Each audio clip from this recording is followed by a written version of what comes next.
So this morning I'm at the Alixa Academy in Urmston.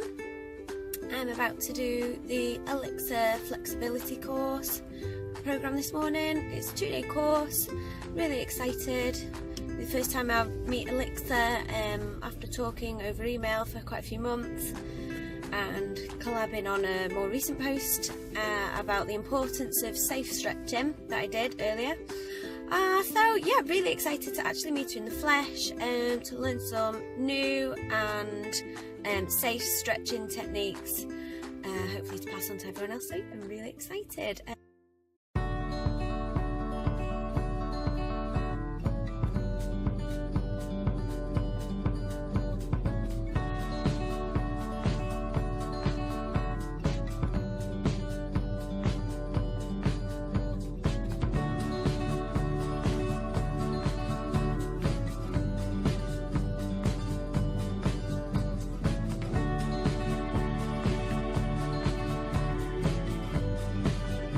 Oh my god, I am absolutely loving this course so far. It is just so insightful and you really just get that light bulb moment.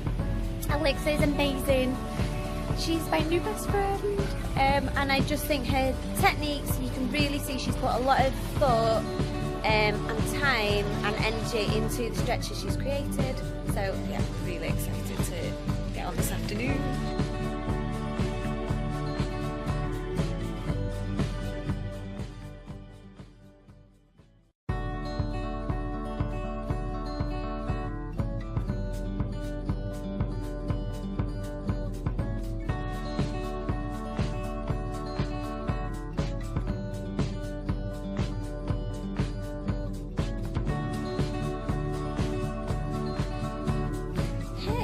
So, I'm just about to go down for breakfast actually, but today I have day 2, which is module 2 of the Alixa Flexibility Programme. Reflecting on day 1 yesterday was amazing. I literally had so many light bulb moments doing some of the stretches.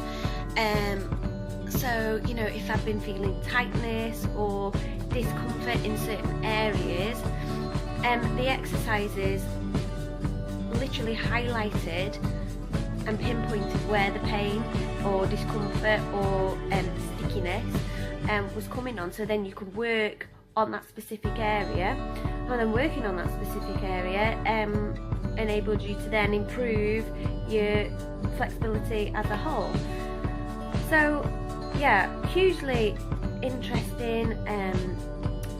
What we found is that with module 1, although it seemed very simple and a lot of the demo students that came in were able to do things like the splits and the bridge and walkovers and things like that, what I've actually found was that they weren't doing it with proper technique.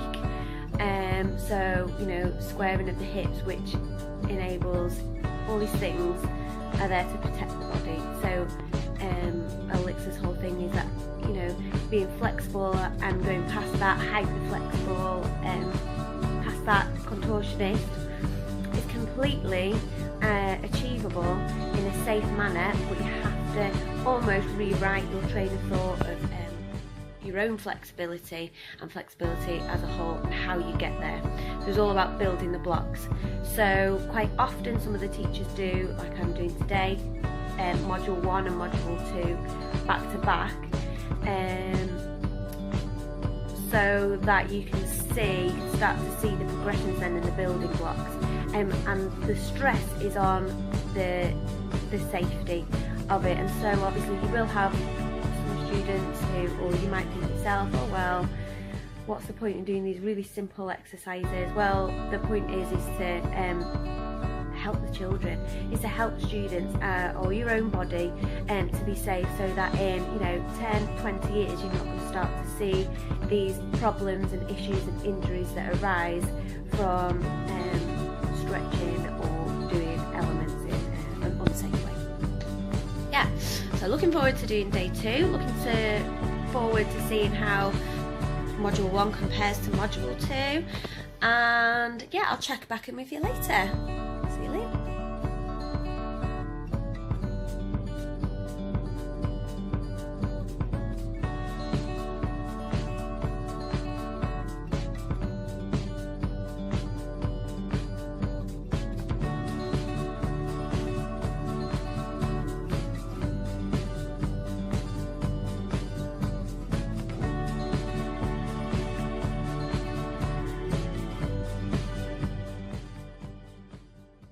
why did you set up your Alixa Flexibility course?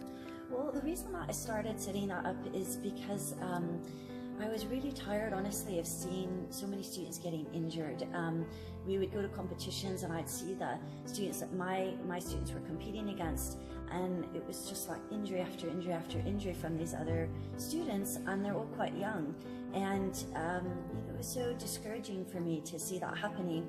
And then also for myself personally, I had injury after injury in my career, and I feel very strongly about that we can get more flexibility and we can increase that, but we have to do it so slowly and step by step, and building that really solid foundation, and also paying really strict attention to the alignment, because if the alignment's slightly incorrect, then obviously anything that they try to build on after that is going to be unsafe. And so trying to get the students to understand that and to back up and really take care of their bodies so that they're not getting injured, I think that's the passion and the reason that I built up the whole program. What would be the main reason that a teacher would come on one of your courses? Oh, that's a good question. I think that it would be thinking about safety and thinking about keeping the students safe, but also how do you increase the flexibility with the new type of body we have? If you think about the students, 20 years ago, our students were much more flexible because the lifestyle was very different.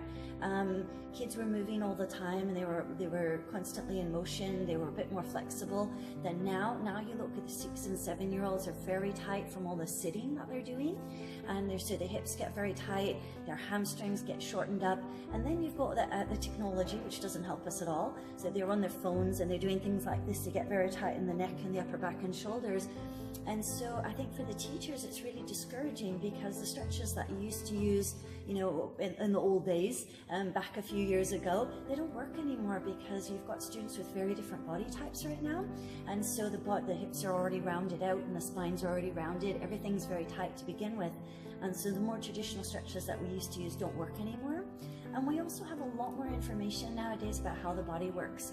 There's new studies being done every single day, and the more we know, the more we can change what we're doing and improve. So what are the 3 main important pointers for someone who's looking to improve their flexibility? I think making sure that you go really step by step and don't push too fast or too jump to doing hard elements before you're ready. That would be one really important thing. Paying extreme attention to the technique and the alignment.